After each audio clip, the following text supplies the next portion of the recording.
একটা প্রোডাক্ট অ্যামাজনে খুব ট্রেন্ডিং হয়ে উঠেছে, প্রচুর বিক্রি হচ্ছে। অনেকেই তখন ভাবেন এই প্রোডাক্টটা আমিও সেল করব। কিন্তু মজার বিষয় হলো, যেই প্রোডাক্টটা দেখে সবাই ঝাঁপিয়ে পড়ে সেই একই প্রোডাক্ট থেকেই অনেক সেলার সবচেয়ে বেশি লস করেন। কেন এমন হয়, চলুন জেনে নেওয়া যাক। প্রথম কারণ হলো কম্পিটিশন হঠাৎ করে বেড়ে যাওয়া। যখন একটা প্রোডাক্ট ভাইরাল হয় তখন শুধু আপনি নন, আপনার সাথে সাথে আরও হাজার হাজার সেলার সেই একই প্রোডাক্ট সেল করা শুরু করেন। ফলাফল একই ধরনের লিস্টিং, একই ধরনের ছবি, একই ধরনের প্রাইস। তখন নতুন সেলার হিসেবে আলাদা করে নজরে আসাটা কঠিন হয়ে দাঁড়ায়। দ্বিতীয় সমস্যা হলো প্রাইস ওয়ার। যখন একটা প্রোডাক্ট ট্রেন্ডিং হয়ে যায় তখন হাজার হাজার সেলার সেই একই প্রোডাক্ট সেল করা শুরু করেন।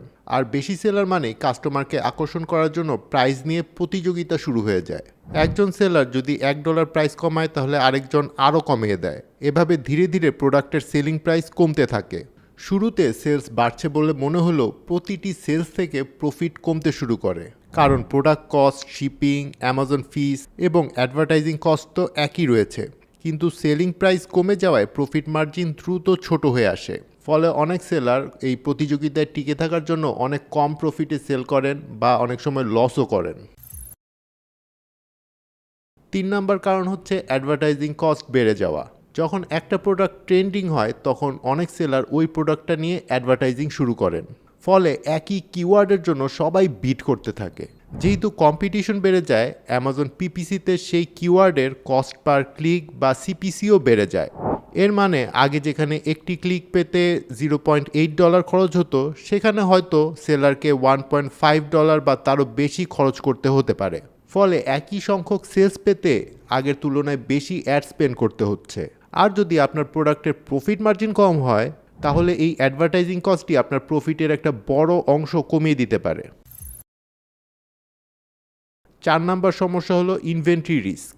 অনেক সময় ট্রেন্ড খুব অল্প সময়ের জন্য থাকে। এই সাময়িক ডিমান্ড দেখে আপনি একটা বড় অ্যামাউন্টের স্টক অর্ডার দিলেন, আর পরে দেখলেন প্রোডাক্টের ডিমান্ড কমে গেছে। তখন ইনভেন্টরি আটকে যায়, স্টোরেজ ফিস বাড়ে এবং প্রফিট কমে যায়। আরেকটি বড় বিষয় হলো মার্কেট স্যাচুয়েশন। যখন মার্কেটে একই প্রোডাক্ট খুব বেশি হয়ে যায় তখন কাস্টমারের কাছে নতুন কোনো ভ্যালু থাকে না। আর তখন শুধু প্রোডাক্ট কপি করলেই হয় না, ভালো branding, professional images, plus content, competitive pricing এবং স্ট্রং রিভিউ স্ট্র্যাটেজি সব কিছুই ইম্পর্ট্যান্ট হয়ে যায়। তাই শুধু ডিমান্ড দেখেই কোনো ট্রেন্ডিং প্রোডাক্ট কপি না করাই ভালো। প্রথমে ডিমান্ড যাচাই করুন, কম্পিটিশন বিশ্লেষণ করুন, প্রফিট মার্জিন হিসাব করুন এবং প্রোডাক্টে কিভাবে আলাদা ভ্যালু অ্যাড করতে পারবেন সেটাও ভাবুন। মনে রাখবেন, স্মার্ট সেলাররা কখনো শুধু কিন্তু ট্রেন্ড ফলো করে না, তারা ডাটা দেখে ডিসিশন নেয়, আর এই ডিসিশনই তাদেরকে লং টার্ম বিজনেস গ্রো করতে হেল্প করে। চলে যাওয়ার আগে একটা বিষয় আপনাদেরকে জানাতে চাই, আপনি যদি অ্যামাজনের অ্যাডভান্স স্ট্র্যাটেজিগুলো একদম বিগিনিং থেকে স্টেপ বাই স্টেপ শিখতে চান তাহলে ইকম ক্লিপস একাডেমির অ্যামাজন মাস্টারি প্রোগ্রামের এই 3টি কোর্স আপনাকে একটি শক্তিশালী ফাউন্ডেশন তৈরি করতে, প্র্যাকটিক্যাল স্কিলস অর্জন করতে এবং আত্মবিশ্বাসের সঙ্গে অ্যামাজন মার্কেটপ্লেসে ক্যারিয়ার বা বিজনেস শুরু করতে সাহায্য করবে।